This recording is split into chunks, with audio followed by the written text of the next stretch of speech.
Good morning, Toby. All right. Hi, Toby. BBC Radio Sheffield. It's Toby at Breakfast. It's BBC Radio Sheffield. Now, as we were talking about in the last hour, we know that Sheffield has a rich music history, but did you know that the next generation of songwriters, producers and DJs could be sitting in a Sheffield classroom just round the corner from here? It's been just over a month since Waterbear Music College opened up here in Sheffield. They've got degrees in songwriting, producing and the business of music. Well, we've got a couple of students in the studio now. We've got Stan Gripton and Jemma Rosenthal. Thank you very much indeed for coming in, both of you. Gemma, good morning. Hi, good morning. Welcome Toby. to the show. Tell us about the course that you're doing up at Waterbear. Yeah, so I'm doing a course, an MA, so a master's degree in music performance, production and business. So what crikey, that's taking everything in. There's no room left at all. What was it that drew you to Waterbear and to Sheffield? Yeah, well, I already live in Sheffield, so I was born here, so that's what drew me here. I was here, and what drew me to the course is I saw a post online, and I thought, do you know what, that's for me. I just so you're doing an MA, so you've already done a degree? Yes, I did a BA 10 years ago, I think it was. I graduated in 2012. Really? Yeah. And what was the degree in? It was in professional dance and musical theatre at Erdang Academy. I mean, there's so many questions now. So why after 10 years the desire to go into music? Yeah, so, well, I've wrote songs since I was a child, so it's not something new.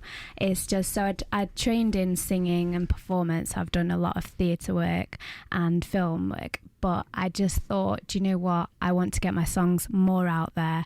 And even though I'd put my songs out before, I've been on Ellie Colton's show, so I've done, I've sent my songs to radio and stuff. But I just thought, do you know what? It really helps to have a community of other artists around you, but also mentors and people who can help you with learning about production and the business of music as well, because some of us go into it thinking, oh my god, how do we do this, how do we get our songs out, how do we earn money from it, and it's quite scary sometimes, so you just think having a bit of support. I mean, that's really interesting, because it's almost then as if, and tell me if I'm wrong, whilst obviously the qualification is important, it's almost as if it's not as important as doing the course and getting the practicalities from the course. Yes, absolutely. So qualifications help, obviously, but at the same time it's more about the actual practical. So it's a practical course. They're helping you put out your music, they're helping you with your production skills,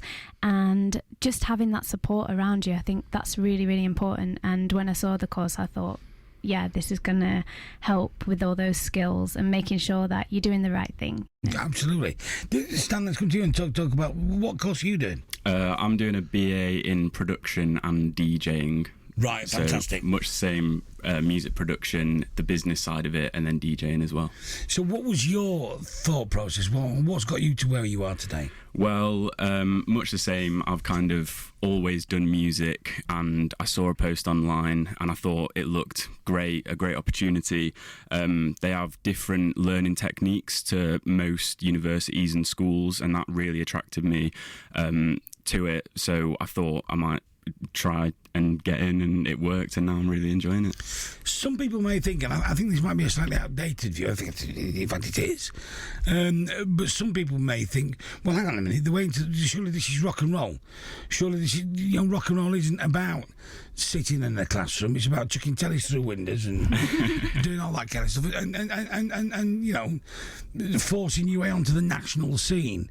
Some people may not think it's not the Rolling Stones to sit in a classroom. Yeah. Well, I think it's very different now. So, before, the music industry was about, instruments and singing and live shows and all that. But now the majority of young people, especially who are making music, are just basically kids in their bedrooms with laptops.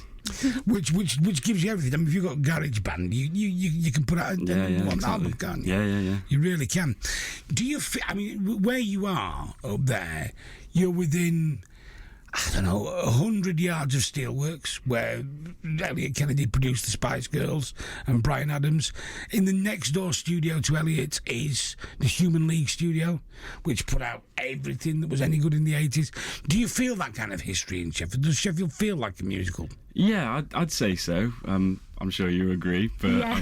I think definitely there's, such a rich history that when you're there, you really feel like, I'm wanting to contribute to all this. Can I be really rude? Jemma, you said you did your BA 10 years ago. Well, I think I got it wrong. Do you know what? I think it's 11 years. And I've got to ask how old you are then. Do you mind me asking how old you are? I'm 33. Right, because you genuinely, I wouldn't have had a clue. I wouldn't have got within 10 years of that. Yeah. So that's interesting because you are then coming to education at a point when some people would think, you've been out of it for a while. Yeah.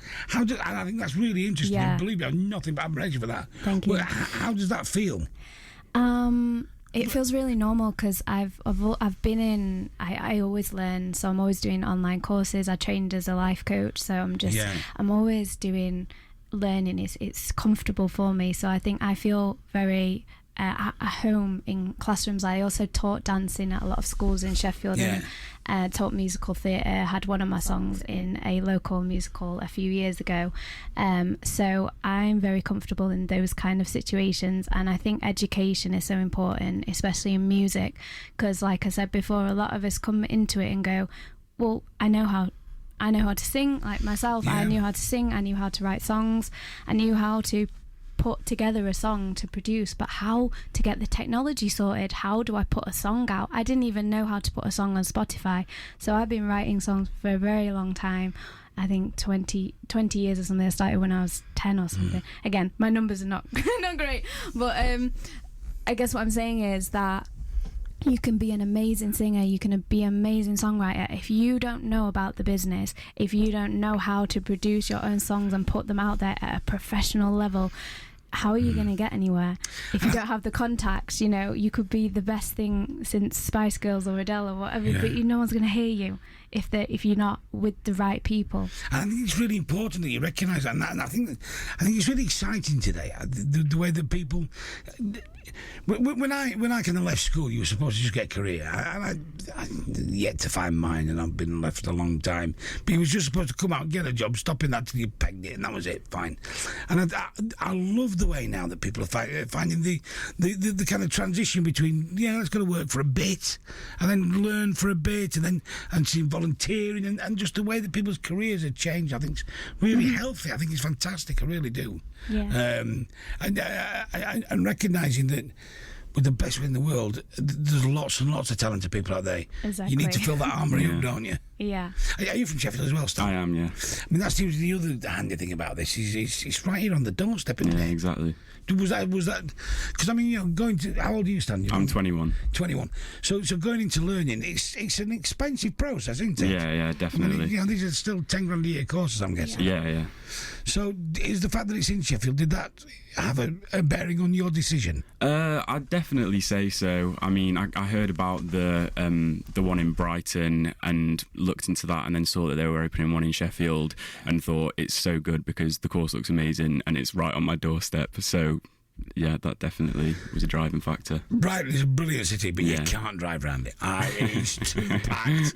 Stay out of Brighton. It's too full. Listen, I think it's a fantastic. I can't wait to talk to you in a year to see what the first year's been like. Do keep in touch with us, because I think it's just an amazing thing to have in town. Thank you very much indeed for coming in. We've got Jemma Rosenthal, Stan Gripton. Thank you very much indeed. It's Toby at Breakfast. It's BBC Radio Sheffield.